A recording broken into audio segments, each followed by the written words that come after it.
Hello, Symposiast. I'm Dr. Angela Puca, Religious Studies PhD and University Lecturer, and this is your online resource for the academic study of magic, esotericism, paganism, shamanism, and all things occult. Before we start, I'd like to remind you, as always, do a bit of symposium keeping, that this project of delivering to you academic knowledge based on all topics in esotericism is really only possible thanks to your support. So if you want to keep this project going, please support my work, and if you can afford it. But really, I have options for everybody. Please consider supporting my work on Patreon, PayPal, Coffee. You have YouTube memberships, super chats, super thanks. There are lots of options, and everything is listed in a pinned comment in the info box and in bio. So thank you all for considering, and I also hope that you're gonna share this interview around so that the symposium can grow. Now, I guess that after the symposium keeping, I can bring on our special guest for today, and here he is. Hi, Andrea. Hi, Angela, and hi, everyone. It's a pleasure to be here. How are you? I think last time that we saw each other was in Cork for the SW conference, which is the conference of the European Society for the Study of Western Esotericism, because people normally are not familiar with our acronyms, so it's always important to. Yeah, long names also. Yeah, it was Cork, and it was about a year ago, I think, more than a year ago, I think. Yeah. And yes, I'm doing well. I'm about to defend my dissertation in October, so I've submitted the final draft, and actually is now in printing. So it's a very stressful moment, but also a very special one. I mean, you have been through this, so you know what it means to get the physical book, in your hands. So it's a very special moment. Yes. Yeah, so I'm glad that you're at the final stage of your PhD, and I've heard that because you are in Sweden, right? Yeah. And I heard that there are swords involved in the defense. Is that true? That's Finland. Yeah. Oh, it's Finland. Okay. No, Sweden is also very ceremonial, but no swords for us. It's the what is called the laurel crown, like in The laurel Italy. crown, like in Italy. Oh, that's interesting. I didn't know that. But yeah, I guess that I assume that all the the Northern European countries would involve the swords, which would I think it's very cool. But obviously, as you know, I did my PhD in the UK, and we don't have swords or anything like that. In robes, right? This kind of like. Yeah, but that's only when you do your graduation ceremony, which is different from the defense. Yeah, also So here the same is was the same. So the defense is pretty like informal, I would say. I mean, there is public, but there's not the ceremonial. The ceremonial comes after, and there is some ritualistic aspect also related to that, I would say. yeah. Speaking of rituals, so tell us something about your PhD research, and then we will go a bit deeper into the concept of grimoire and why that might not be the best term to use. But tell us a bit more about what your PhD is about, so that people have also a bit of reference about your work. Right. So my PhD focused mostly on medieval learned magic. So I'm covering a period that stretches from the 13th to the 15th century, roughly. And my focus is on ritual space. And so I want to understand why and how practitioners of magic design specific space for interaction with spirits, demons, and angels. And I investigated these modalities of creating space from cosmological, theological, and ritual perspective. So this is the general, let's say, in a very short way. I was saying it, yeah. Yeah, and I deal with many. It's comparative, so I deal with different textual traditions of magics. Some of the most popular, probably some of the some of you knows about them: the Swarm Book of Honorius, the Key of Solomon, the Almandal, and the Munich Handbook of Necromancy that was edited by Richard Kiekefer. It's very popular reference for medieval magic. So and the Picatrix as well. And the Astromagia. Yes, many sources I'm dealing with. But yes, this. Interesting. So tell us a bit more about the concept of grimoire. What does it mean and why? I know that that's your argument, so it's not a leading question. It's a question based on what I know that you're arguing for. So why do you argue that grimoire is not the best term to use for the these magical texts? Right. So I have nothing against grimoires per se. I mean, I'm also using, like this very famous reference book for in my course also on magic. So I think it can work. Grimoires, if we are working at a very general level of description of this kind of sources. So magical books that circulated in different forms and shapes. But when we go into medieval magic, I think that then this term, which is very general, lack some sensitivities to the diversity of sources instead that we have, and that practitioner also used and that circulated also in different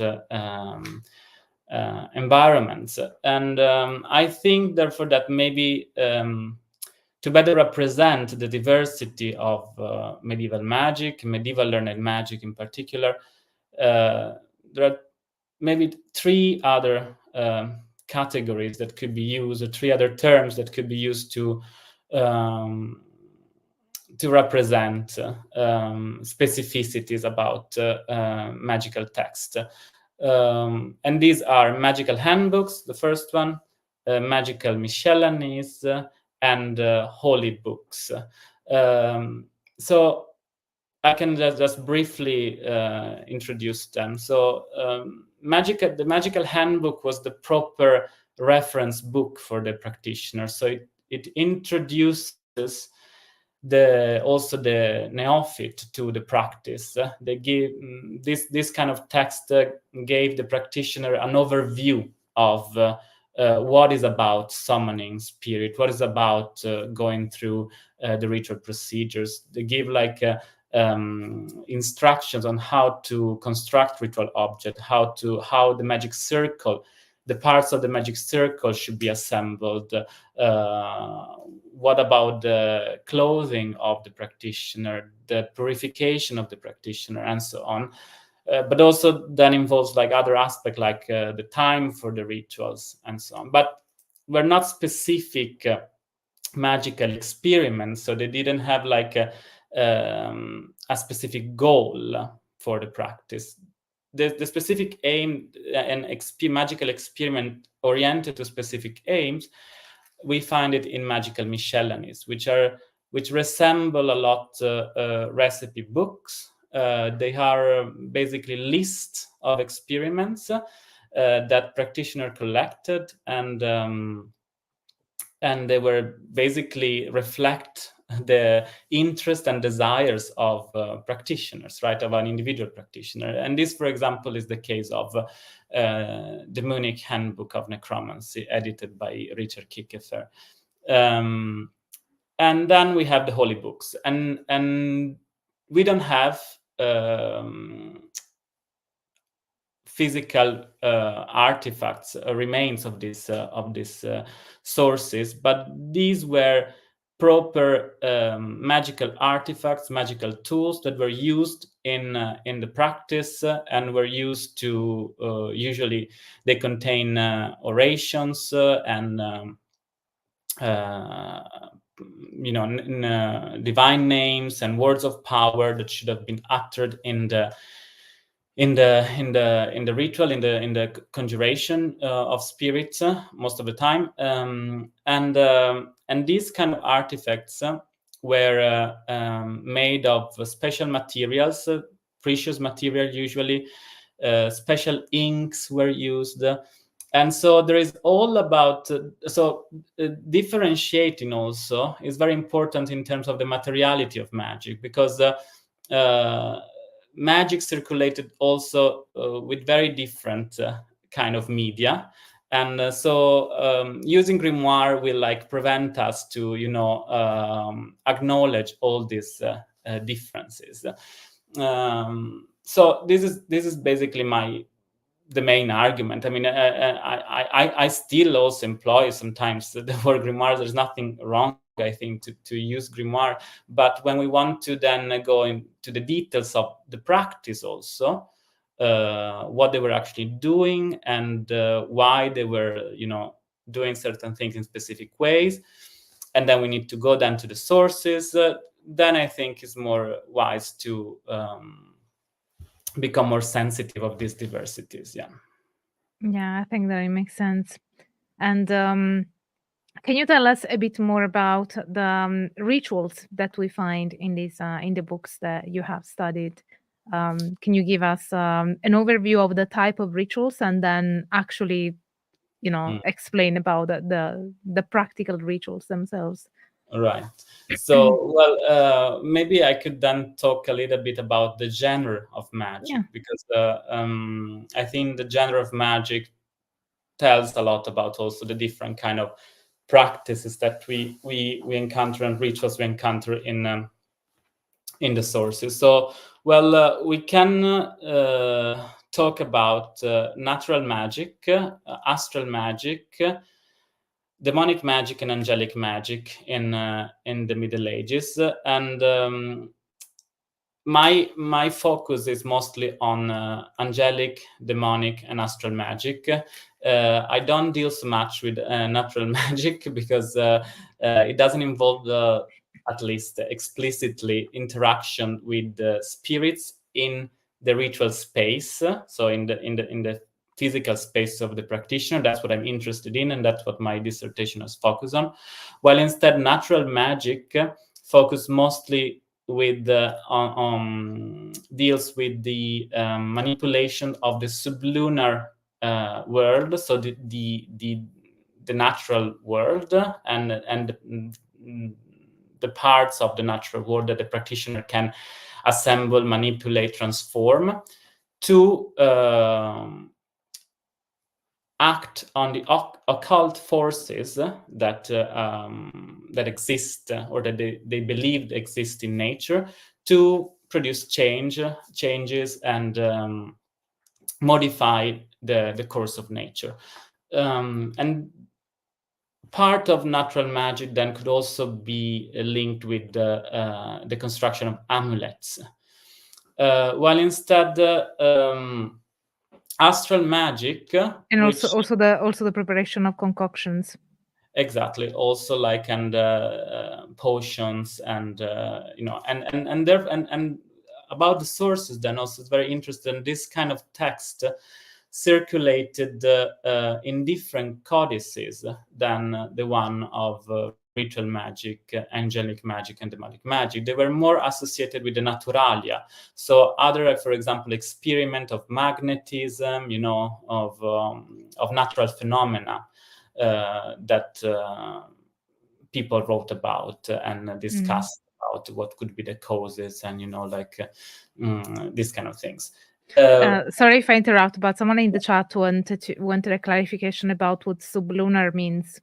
Yeah, so the sublunar world is whatever existed. So according to medieval cosmology, the world, the universe, could be divided into two parts, like the sublunary sphere, so the sphere that exists below the sphere of the moon, and the supralunary sphere, all like, the planetary spheres and the sphere of the fixed stars.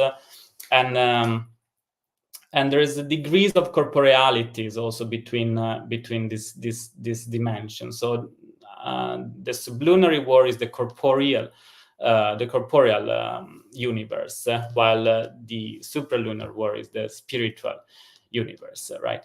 So this what it means, basically. And in the humankind dwell in the sublunary world, like the animals, plants, and all the rest of the natural elements. Yeah. And reminds me, because you said you haven't worked so much on natural magic, whilst I have for my master's degree, because my master's thesis was on Magia Naturalis by Joan Battista della Porta. Right. So Yeah. another Neapolitan. Yeah, that's true. Exactly. Yeah. So and exactly, and it's a bit of a later period, of course, than what I'm dealing with, but was very influential. Also, these distinctions, at least between natural magic, and demonic, and what was accepted and acceptable, and what was not accepted. Was not acceptable, that natural magic happened to become more acceptable, precisely by Renaissance philosopher also, and try to dignify even natural magic as a legitimate form of magic. Because it doesn't deal so much with explicitly, at least, with the interaction with spirits, demons, and other intermediary beings, which instead ritual magic, angelic magic, and demonic magic are. And this and so, coming back to what I was saying before, in terms of what rituals we find. So in my thesis, I argue that there are two kinds of ritual technique. At least we can distinguish two kinds of form of interaction with spiritual beings in medieval magic.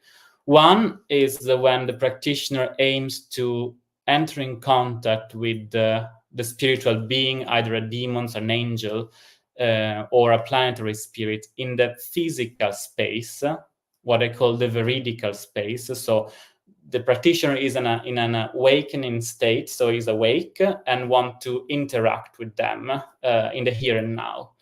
And then there are other forms of techniques that make the practitioner able to enter in contact with spiritual beings in dreams, oniric vision, so in what I call the non-veridical space. So it's an internal visions of spiritual apparitions. And there are different techniques, for example, on how to construct the ritual space, depending on what kind of vision, what kind of experience the practitioners want to have. For example, in the case of the corporeal presence of the spirits, so when the spirits appear in the physical space of the operation, and the operator aims to have a physical and social interaction with them, the magic circle is probably the key ritual tool to have such intercourse, such interaction. The magic circle is basically a ritual device that aims to separate the two bodies, right? The body is the operator of the practitioner, and the body is the ambiguous corporeality of the spirit. And it's usually traced on the ground by means of ritual knives or swords. But we have different kinds. There are many kinds of magic circles, and there are also circles made of molded semispheres, and the spirit is supposed to appear on top of this molded semisphere, while the practitioner stay outside of the circle. So there are different dynamics also of how the practitioner should use the magic circles. I can go more in detail if you want, but yeah. Maybe go a bit more into details into how these evocations occur, because I think that most people that are watching are familiar with the magician within the circle and the entity in the triangle of manifestation. Right. But yeah, also this is interesting. There's not so much triangles of manifestation in medieval magic. It seems like later appearance. It becomes very famous, right, in the Golden Dawn practices and with Aleister Crowley and so on. But no, in medieval magic, spirits can also be contained, but they also can be contained in objects, in scrying surfaces like mirrors, polished nails, bones, and so on. But so, coming back to your question, how did the ritual go about? So usually, so practitioners were Christian practitioners. The one the one we are talking about, learned magic in the late Middle Ages in Europe, the practitioner should prepare themselves morally and spiritually to be a good Christian, basically. So first, the practitioner There's a strong Christian element.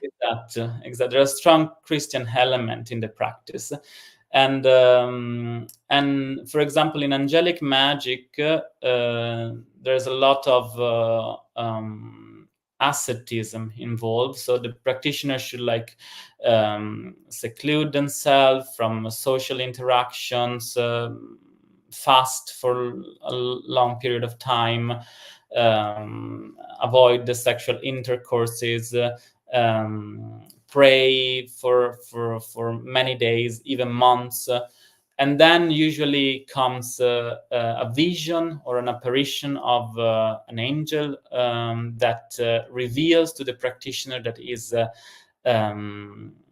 apt for continuing the procedure. So it's the purification phase has been successful, and therefore they can go on with summoning angels in this case.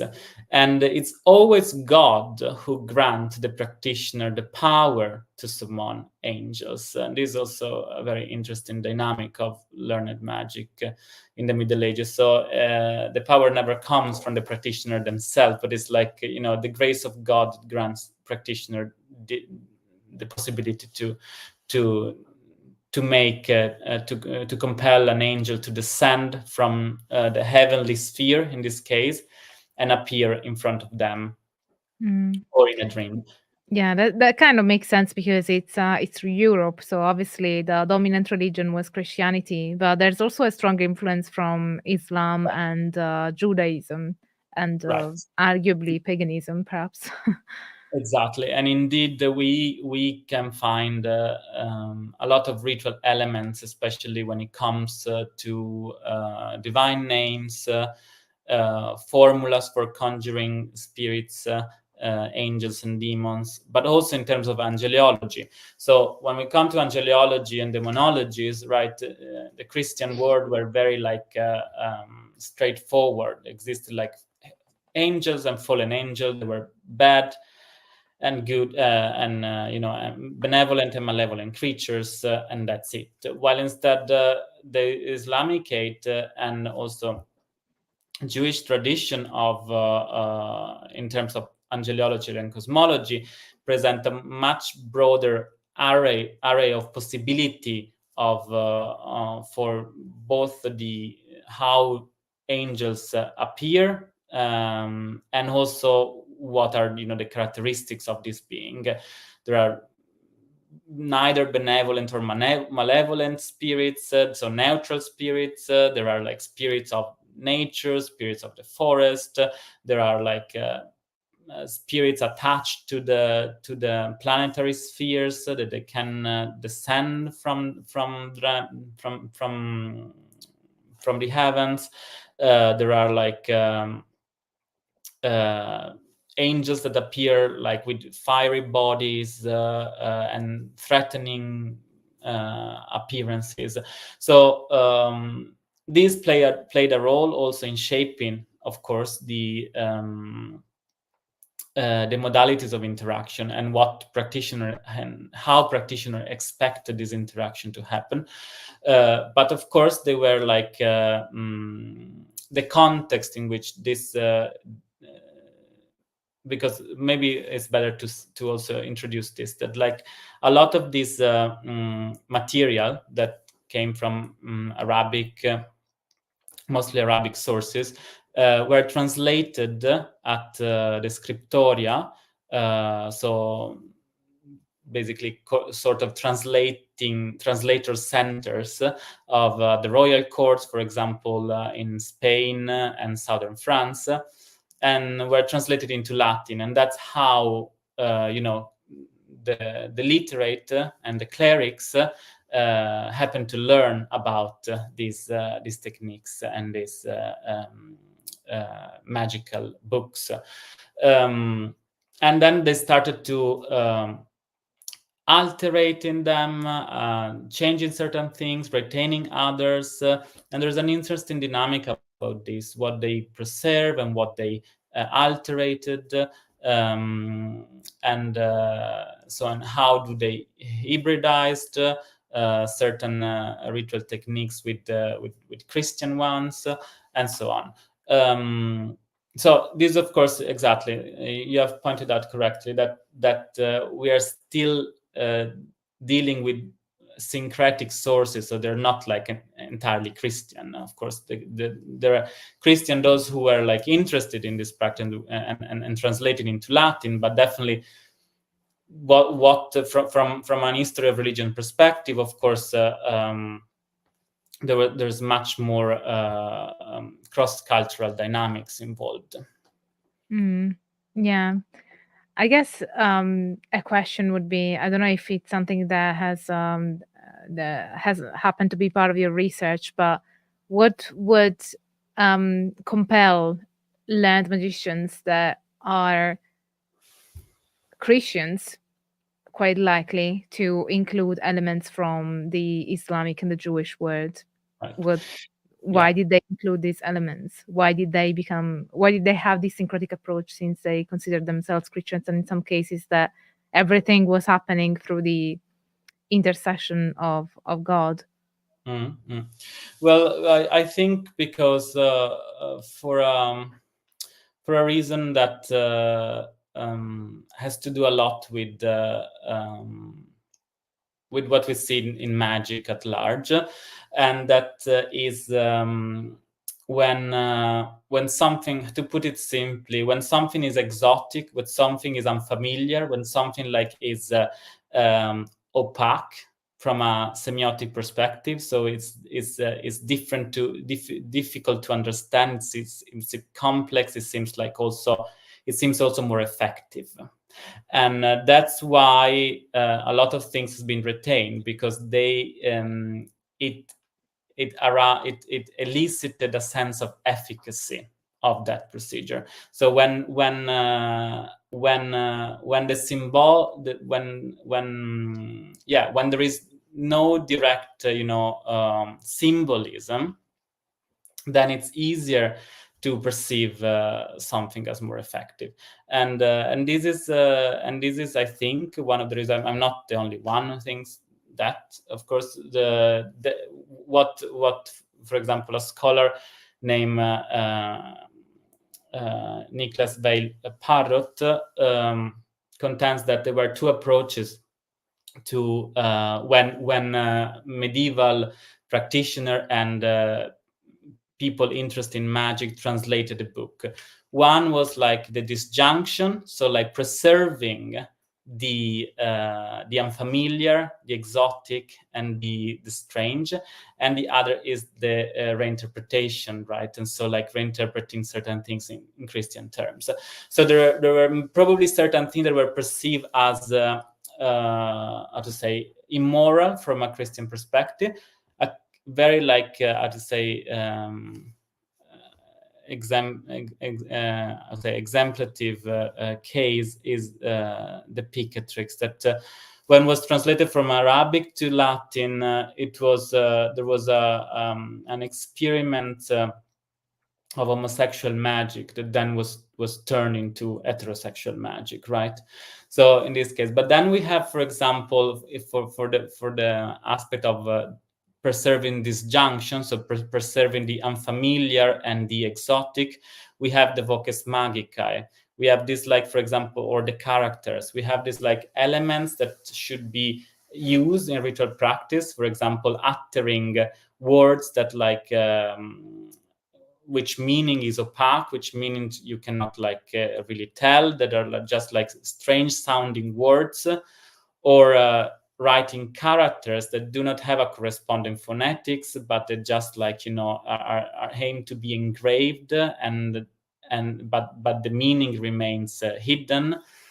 These are part of what I call ritual efficacy. So perceiving something as more powerful than what you have in your own, basket of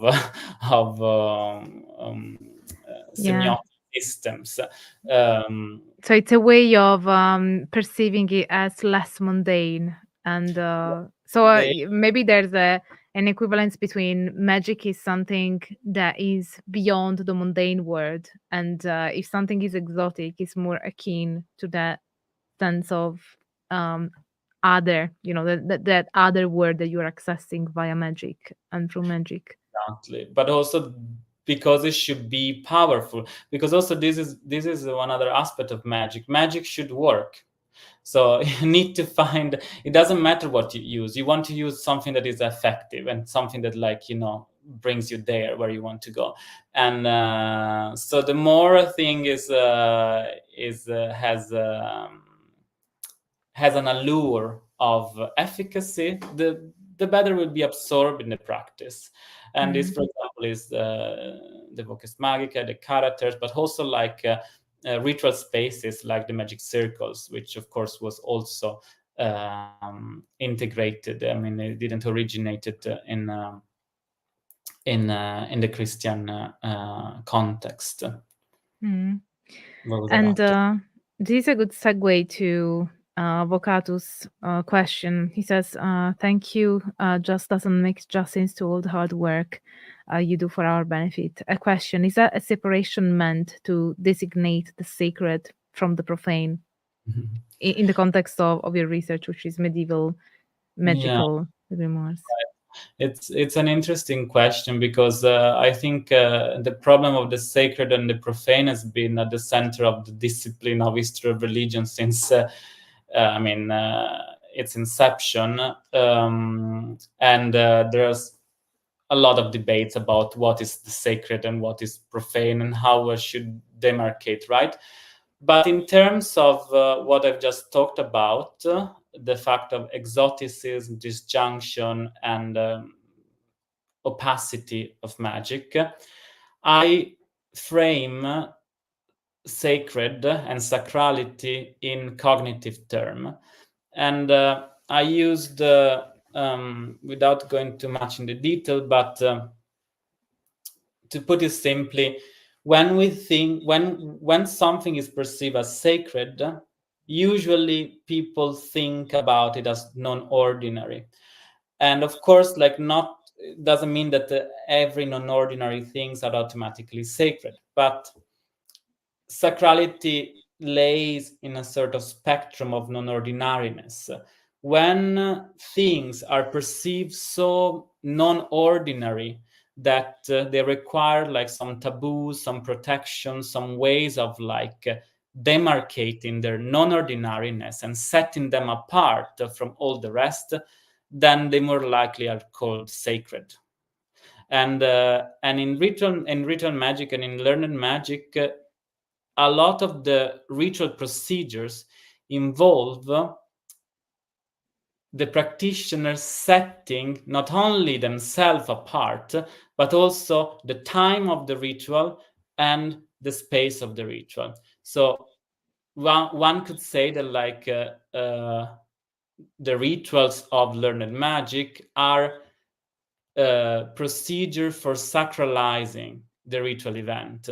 So to make it like non-ordinary, to make it non-ordinary, to, you know, to perceive it as something that like be then effective.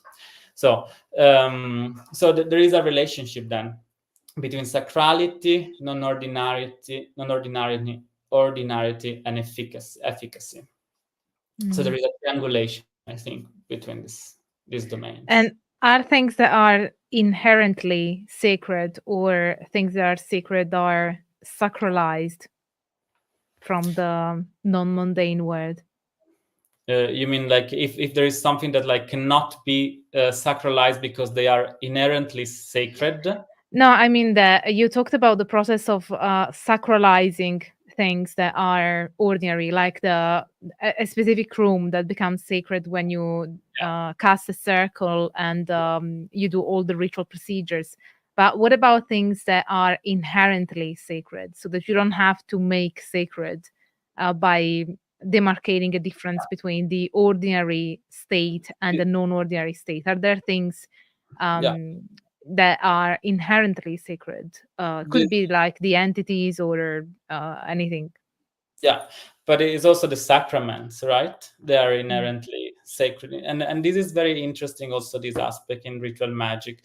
For example, in the Sworn Book of Honorius, the practitioner has to move from the church, so a place of sacrality, right, to the place of the circle in many times, several times, and in this process they usually therefore pass from like one place of sacrality to a new established place of sacrality, and in this translocation from one place of sacrality to a place that should become sacred,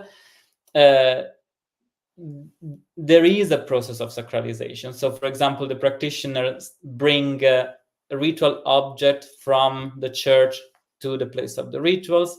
They utter formulas walking there.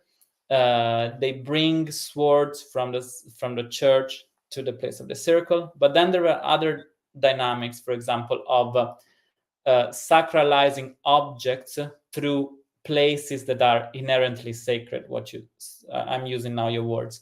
So, for example, the case of holy books, the source I talked about. So these magical tool, magical artifacts. So the proper book of magic that the practitioner use should be sacralized in a church by placing them on an altar, under an altar, while the priest is celebrating a mass. So it's a secret ritual in a church, but the practitioner perceives the space as sacred and doesn't have to be sacralized because it is already sacralized by the ceremony of the mass. But this ceremony then like has the power to sacralize the book that then could be moved to the ritual house of the ritual room or chamber of the practitioner, and therefore there they can start summoning spirits and so on with this book.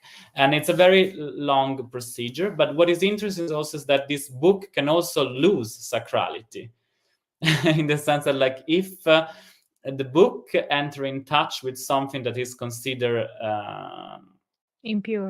Impure, contaminated, and so on, then the practitioner should like resacralize it. So sacrality is something that can augment, diminish, can be assembled, disassemble. I have a chapter in the thesis that is called the assembling and disassembling of sacrality, because there is a lot of this dynamic in learned magic. So sacrality is not granted forever. It's true there are certain places, but more than places, an object is more like the liturgy or the sacrament that is sacred and I can have access to. But objects, materials, the body can always lose sacrality, and therefore that's why also the practices are so complex to resacralize the body, resacralize the space, and so on. Thank you. And thank you, Chaos 15, for the super chat. We also have Asmil Shonda is asking this question: how did grimoires deal with heliocentricity? Did they deny it, compensate, or make geocentrism allegorical? Well, in the medieval world, we are in a geocentric cosmos. So I would say that this is for a later period then, I would say, but I'm not an expert in this, so I'm not, I cannot answer this question. From the medieval period, the medieval cosmology was geocentric, so there was the sphere of the Earth, Terra, at the center, right? And then it was a sort of nested cosmos of spheres, and going up, we find like the spheres of the 4 elements, and then the sphere of the moon, and then the 7 planets, and the sphere of the fixed stars. And then outside this is the infinite space of the Empyreum, where the abode of God, the angels, and the holy souls. So this was the cosmos in which these people orient themselves and thought about also their place in the cosmos. Thank you. And also Vocatus has another question. So it seems like designating a place or thing or a ritual and therefore agreed upon meaning is assigned to it. So the ordinary can become supraordinary, so to say. A ritual and therefore agreed upon meaning is assigned to it. So can become... Yeah, he's still referring to the difference between sacred and profane and how things are sacralized. Right. Yes, I think there is, well, in this sense, like agreed meaning. Yes, there could be a collective agreed meaning of how we can make things sacred, and I think that magic and ritual magic as a set of agreed modalities or techniques to make things sacred. But this distinction between sacred and profane, or ordinary and non-ordinary, are always negotiated, right, by the social context, the cultural context in which practitioners think their practices and conceive their practices and develop modalities to make them. So there's not a universal, I would say, answer to what is sacred and what is profane. It's always contextual, historical, and at times also individual, right? That's always the answer that you will get from academics. You probably know that practitioners have a tendency towards perennialism, and that's been fostered by some scholars in the early 20th century as well, like Mircea Eliade, Joseph Campbell. There have been a few, especially in the 20th century, like mid 20th century or early century, that were really fostering this perennialist idea, and for those who are not familiar, perennialism means that there's an underlying truth to all traditions, and so that all the contextual differences are only layers that you have to remove to find the underlying truth that really binds them all. And for academics, it's not it's the opposite, because we really see how the context is important. So you cannot you can never fully, I mean, you need to have an essentialist view to think like that. I think that certain things have an essence in of themselves, but if you look at how things manifest as a whole in a holistic way, you can never separate those layers, and they're not just trivial things that you can just remove and pretend they are not there. They are an integral part of the phenomenon that we are studying. So I understand that, because I study shamanism, and I find myself in that kind of situation, and paganism, and I find myself in that kind of discourse many times. But I imagine, because Mircea Eliade and the distinction of sacred and profane, I think, comes a lot, many times when it comes to shamanism, and yeah. Mircea Eliade has been very interesting as a scholar for his time, but he wasn't particularly academic by today's standards. Yeah, there's still a lot of potential, I think, to, if we like kind of like, how to say, reinterpret a bit Eliade. Of course, like we should like remove a lot of things, all the essentialist and perennialist aspect. But for example, when it comes to sacred space, Eliade, it was more a situationist, in the sense that actually he said that like every kind of space in the world can be sacralized. So he was not like saying that like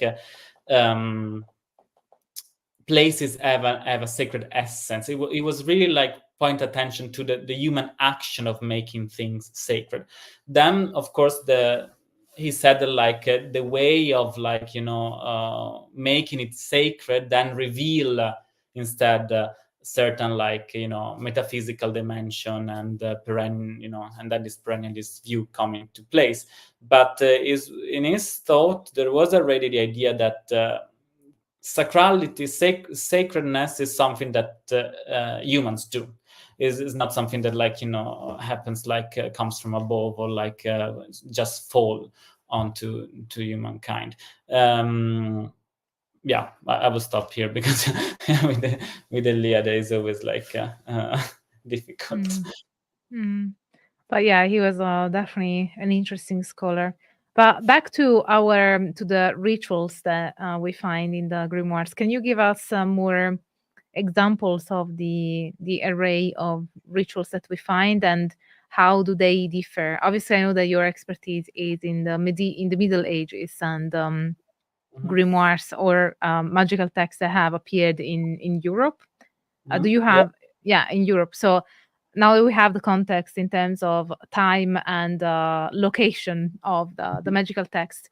So what are the, can you give us more examples of the types of rituals that we find? And is there consistency across grimoires as to how to do those kind of rituals? Because you said there are different types of magic. There's natural magic, as we explained already. Then there's magic to involve demonic magic, angelic magic, and what was the fourth one? Astral magic. Astral magic, yes. So astral magic, I think, is the one that was most influenced by the Islamic 8 word, right? Exactly. And so, for instance, if we can cover now astral magic, and then we can go into angelic and demonic magic. So with astral magic, what would be the rituals, the aims of magic, and how would the ritual take place? And is there a consistency across the different grimoires? Right. So I would say that in astral magic we can see two kind of. So astral magic works according to a specific cosmology and framework that, as you pointed out correctly, comes from the Arabic world and the Islamic context. And these cosmologies see a very precise and so that it's possible to calculate link between the supralunary world and the sublunary world. And these two dimensions communicates through astral rays. So astral magic aims to exploit this network of forces from above to below, the astral rays, to modify and alter the course of nature and influence events in the sublunary world. So we find, I would say, two main techniques just to like make things easy. So one is the construction of talisman, and is also usually referred as image magic. And these kind of magic use materials, usually like metals, but many different kinds of materials to create images that could be like bidimensional, three-dimensional, and usually these images have should like resemble the kind of astral force that the practitioner aimed to draw into the object. And astral and image magic involved therefore the calculation of the exact astrological time to be able to absorb, and to attract into the object that the practitioners create and construct the appropriate astral ray and astral forces and spirits to produce the desired effect.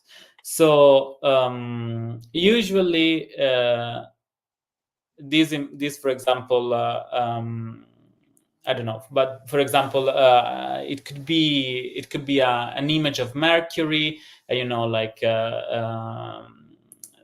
then the practitioner should go into usually is outdoor. They should bring with themselves suffumigations and then the ritual object, and then it is believed that the astral ray will basically infuse the object with this astral spirit. And then there is the other part of astral magic, which involves the invocation and the summoning of planetary spirits, astral spirits. And in this case, the spirits appear in front of the operator. And usually these ritual techniques involve also here ritual translocation, how I call them, from usually the house of the practitioner to a field or a specific designated place in usually rural places. And here the practitioner often brings with them braziers for suffumigations, and it involves also other techniques like uttering magical formulas, inscribed in the ground, for example, or preparing also food as offering for the spirit.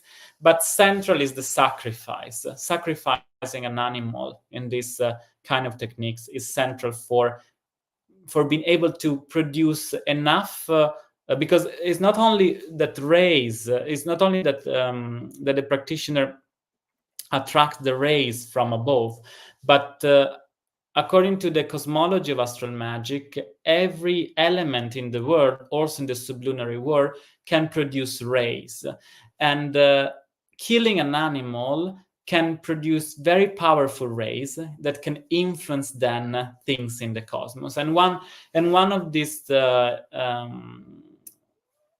powerful tools is precisely the sacrifice, because by killing an animal, the practitioner is able to then attract a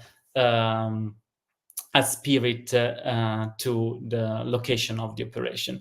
And so therefore, like usually that's how it goes. So they kill an animal, they usually burn some of the parts of the animals into the now I'm simplifying because the techniques of astral magic are many and different, but the one that appear more often look like this. And then while uttering these formulas, while the smoke percolates up above in the heavens, the practitioner should expect to see the apparition of the spirits, usually in the smoke or behind the brazier or in the ritual area. And so these are the two main, I would say, techniques for astral magic, and they rely on this like cosmology of rays that was very influential thanks to the writings of Al-Kindi, the Radis Stellarum on the rays of the stars, which were based on theories of optics. So Al-Kindi were like discussing how astral rays hit the surface of the earth and how this works, and then by employing optics, it was also like discussing how then magic could work. And according to Al-Kindi, the most powerful ray is the one that hits perpendicularly the Earth's surface. So, and is the one that goes from the center of the celestial body to the center of the Earth. So, according to this view, the practitioner should really be careful in calculating when exactly, right, the astral ray hits perpendicularly, the Earth's surface, or as a certain inclination for the appropriate aim one wants to achieve. So there is a lot of astrological calculation, and there is a lot of manipulation of materials and objects to construct images, to construct talismans. In the case of demonic and angelic magic, we don't have so much calculation of astrological events and moments as in astral magic. There is still, and we also can find a hybridization of these techniques. It's not that these are just labels that we attach to things to put order, but it's way more complex, of course. And in demonic magic, as I said before, we have a very strong Christian dimension. So there are like these long, usually purification phases. Then the practitioner should move to the on the outskirt of the town. So they should like most of the time the places are unspecified, but they use the phrase extra villam, so outside the town. So privacy, secrecy is a requirement. And then they should trace the magic circle. They should construct the ritual space. After having constructed the ritual space, they go through lengthy orations and lengthy conjurations. First, they usually, ask the grace for God to conduct a procedure, but then they start like with the proper conjurations, and the conjurations resemble a lot those that we find in exorcism. They have the same structure of exorcism or utterings and the exorcism liturgy, and after this long, very long orations, if the spirit does not appear, if the demon does not appear, there are also compulsion formulas. So even more lengthy orations and even more pageant procedure to perform. And at one point, the demon should appear, and is expected to appear either in an object, like in a mirror, or polished bone, or the fingernails of a boy that has been appointed for as a scryer for the operation, and or outside the circle. And then there the practitioner should ask what they want from the demon that appears, and they should compel them to execute what they request. And this is the case of magic. But I guess, sorry if I interrupt, but I was wondering, since we are talking about Christian perspective, and they thought the demons were evil spirits, why would they summon demons then and not angels? right? Because of the aims, right? There are different kinds of aims. I mean, usually angels are summoned when the practitioner aims to obtain knowledge or revelation, beatific visions. But when practitioner wants to kill someone or like make have sexual intercourse with a poor girl, they prefer demons. so, for, so it depends. It's more in line with the aims then. Yeah, I would say so. That like we have cases also of for example demons that are summoned for knowledge, but it's just one case. I would say that like the tendency is this: that, like when the practitioner aim to summon the Christian practitioner aim to summon angels, or is usually for revelation and visions of the heavenly spheres of or to know, for example, about the seven liberal arts. So these kind of aims. While instead demonic magic often relies on erotic compulsion. So the practitioner wants to have sexual intercourse with someone and cannot get it, and so he tried to like exploit demons to have it. Demons to get laid. Exactly. Yeah. And social also, how to say, to impress people also, to get power. Yeah. Power, exactly. And there's also interesting, like the relationship between demonic magic is often called necromancy. I haven't said that, but with the relationship between necromancy and trickery. Usually, demons are summoned for illusions, to create illusions. So there, a lot of the time, like the practitioner was expected to be with an audience, a small audience, to create illusions. So to impress again. So these are like the aim, most of the aims of demonic magic. If you're interested, there is a very nice list of aims in the edition of Kierkegaard, this one, Forbidden Rites, if you want to look at that. Thank you. Yeah, that's a good reference to have.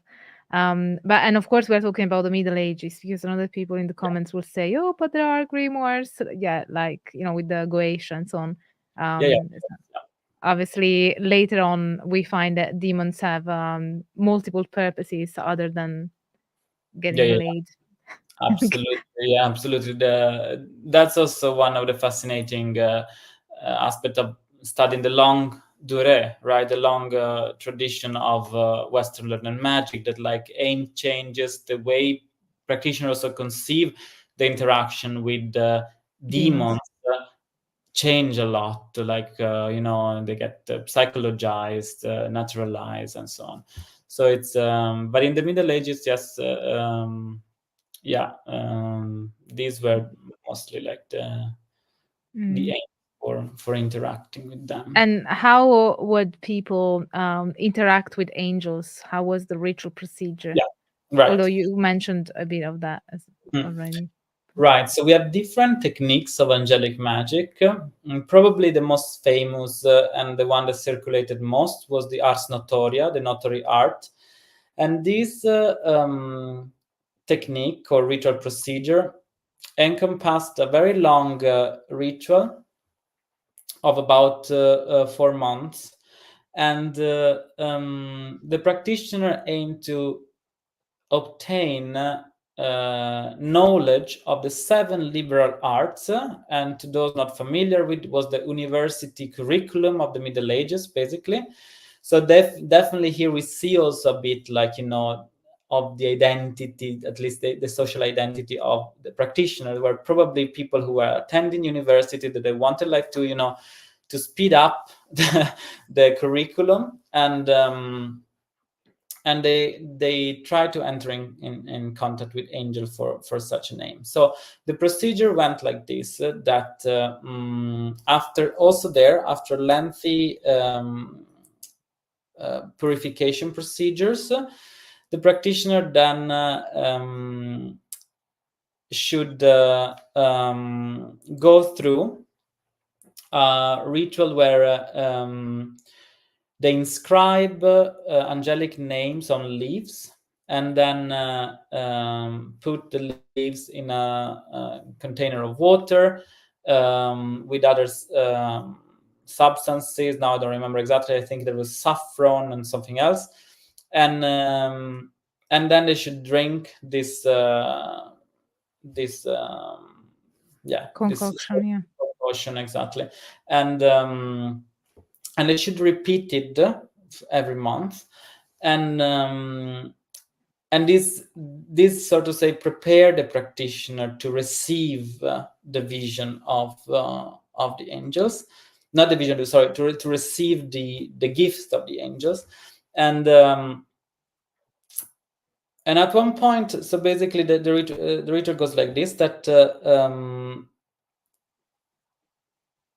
there are like the Ars Notoria, the name of the Ars Notoria comes because the manuscript carried the note, and the note were like basically images of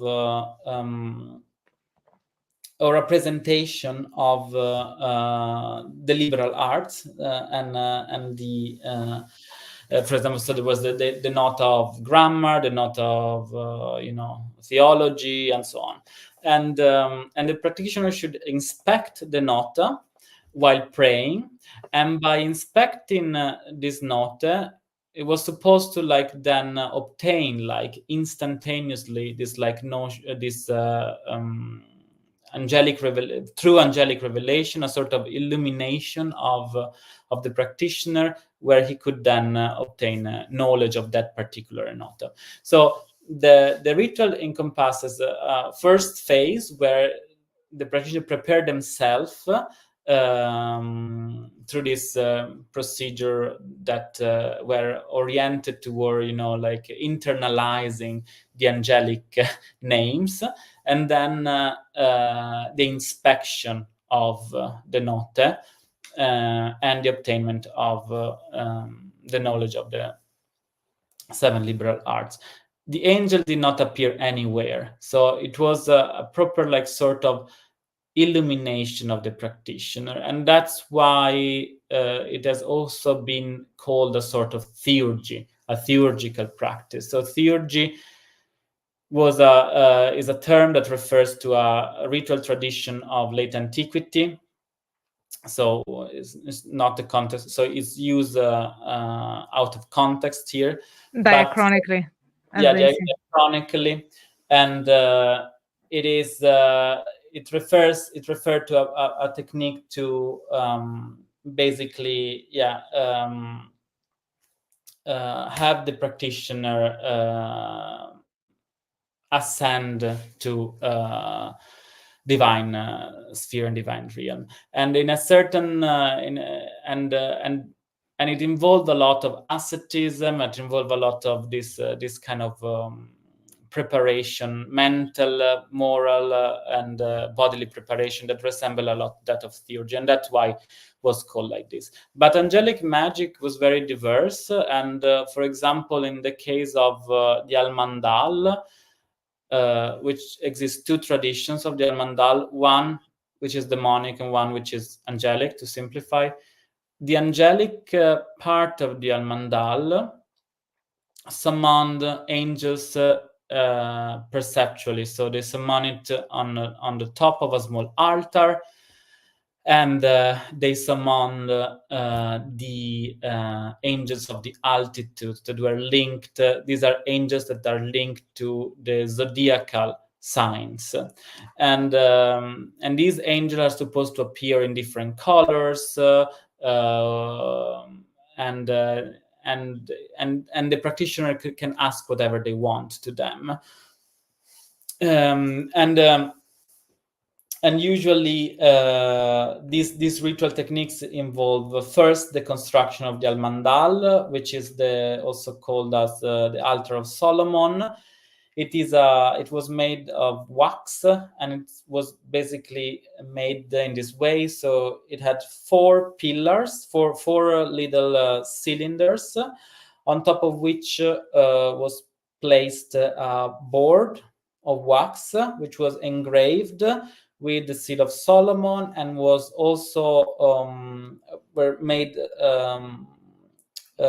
small holes in the board of wax, and on top of each of the four corners were placed 4 candles. Underneath the board was put a sensor for the smoke to percolate from the small holes that the practitioner has first made, and then the practitioner should be secluded in their private chamber, and by uttering invocation and oration, they aim to compel the angel to descend on top of the Almandal and interact with them. The Almandal also, the color of the Almandal should be changed according to each, depending on the kind of altitudes the practitioner summon, and it is said for example, the expectations of the apparitions are very different from the one of the Ars Notoria, right? Here we have very sensorial expectations. So, for example, the angel should appear in, for example, smiling in a red light, and even should be even compelled descending by the nice sense that the Almandal is percolating above. So there is a very sensorial dimension here, which we do not find in the Almandal. And then we have another kind of angelic magic, which is related to the one of the Almandal, which is the one that we find in the second operation of the Sworn Book of Honorius, which is a magical handbook, and is a very comprehensive handbook, because it involves 4 different procedures. The first procedure is the obtaining of the vision of God, and there are other 3 procedures to summon different ranks of spiritual beings. The first are planetary angels. The second is aerial spirits, and the third is terrestrial spirit. For the second operation, that of the planetary angels, the practitioner should go from the church to the place of the circles where they want to make the circle. They should construct a circle by molding a semisphere of earth, and then tracing around this semisphere circle, concentric circle, and angelic names. And then the operation happened after 3 days. So the practitioner should the first day should go to the place of the operation and bless the place. Then they should go back home. The second day they should return. They should utter other oration, and the first invocation to the spirit, to the angels. Sorry, the angels do not manifest yet. They should return the third day, and on that day the angels, after other lengthy orations and invocation, they will descend on top of the semisphere, and they will talk and will be able to converse with the practitioner. Then can ask whatever they wish to the angels, whatever they wish to know. So this was angelic magic. So very diverse, depending on what kind of handbook we are or ritual technique we are looking at. Mm. And what books would you recommend for people to get a better understanding of the learned magic in the Middle Ages? Right. So, well, I would say that probably starting from the Routledge History of Medieval Magic is a very good place to start. In terms of demonic magic, I would say Forbidden Rites by Richard Kickefer. And in terms also for a more like kind of popular or maybe like more accessible book to the history of magic is again Richard Kiefer, Magic in the Middle Ages. He has recently published the new edition from 2022, and I think that's probably these three books I think are the probably best sources for an introduction to but another one also like for the manuscripts for the study of manuscripts for the sources of medieval learned magic is Frank Klassen, The Transformations of Magic. It's from 2013, I think. Yeah. That's great. Thank you so much. So, yeah, I was wondering, I think that we have covered a lot of ground, so we can probably wrap up our interview. Is there anything that you'd like to share? Any more thing that you think would help people better understand grimoires in the Middle Ages, other than the fact that the term might not be the best one to use? I'm still using it for simplicity, but now I think we have clarified that that's not particularly descriptive. Yeah, I think that like when you will come across, I mean, I imagine for a practitioner who wants to like put into practice ritual procedures like the one discussed today, and that we find, for example, edited in now printed books, that there is a lot of incongruences and inconsistencies. So it's very hard to put the ritual into practice. And this was also the same for the medieval practitioners. So most of the time, what they had to do was to adapt practice. So we should always remember that magic is not dogmatic, and right. So it's there's a lot of re-elaboration involved, always, like not only in copying and passing down magic, but also in making it work. And by making it work, I mean like trying to attempt it. So I imagine that so not only for like the practitioner, but also for the academics, to have always in mind that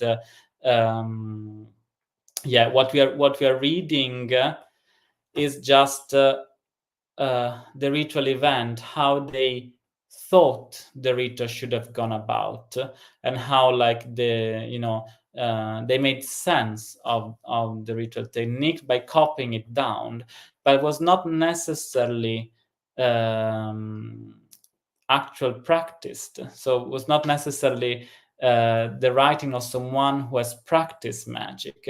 And that's where comes a lot of incongruences and inconsistency.